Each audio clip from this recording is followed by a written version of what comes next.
هاعمل معاكم النهارده صنف يعني يعتبر تغيير عن الرز. لو احنا زهقنا من الرز والمكرونة وفي نفس الوقت عايزين ناكل أكلة تكون طعمة وتكون حلوة.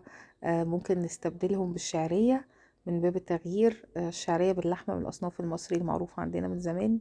أنا هعملها معاكم النهارده بطريقة مبسطة وبدون طواجن أو أفران او فرن يعني. انا هبدأ الاول باللحمة بتاعتي. انا حطيت التوابل بتاعتي، والتوابل بتاعتي كانت حبهان وقرنفل وبصل وقرفة عيدان واللحمة، وبشوحهم في زبدة وزيت لغاية ما ياخدوا لون. اللحمة اي قطعية من اختياركم بتنفع. وبعد ما بتاخد لون من ناحيتين ببدأ احط الملح والفلفل ومية مغلية وبسيبها على نار واطية تستوي. انا خدت مني تقريبا ساعة ونص. خلاص هي كده استوت بعد ساعة ونص. وطبعا المرقة دي احنا هنحتاجها بعد كده في الشعرية. هبدأ دلوقتي اعمل الشعرية برضو في شوية زيت وشوية زبدة.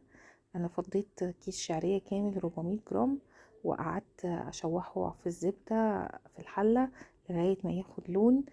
طبعا في التصوير هو مش باين، بس هو بالظبط عشان يوصل اللون اللي انا عايزاه خد 8 دقايق. اهم حاجة ان احنا كل شوية نقلب علشان الشعرية ما تبقاش الوانها مختلفة، بمعنى ان في واحدة اغمق من التانية او واحدة اتلسعت او واحدة اتحرقت، ما بيبقاش طعمها حلو لغاية ما بتوصل للون اللي انا عايزاه. وببدأ اصب كل المرقة بتاعة اللحمة اللي احنا لسه سلقينها من شوية، وممكن تحتاج ازود لها شوية مية بعدين. انا حطيت هنا الملح والفلفل بتاعتي وزودت شوية مية. من المعروف ان الشعرية هتشرب اي كمية مية احنا حاطينها.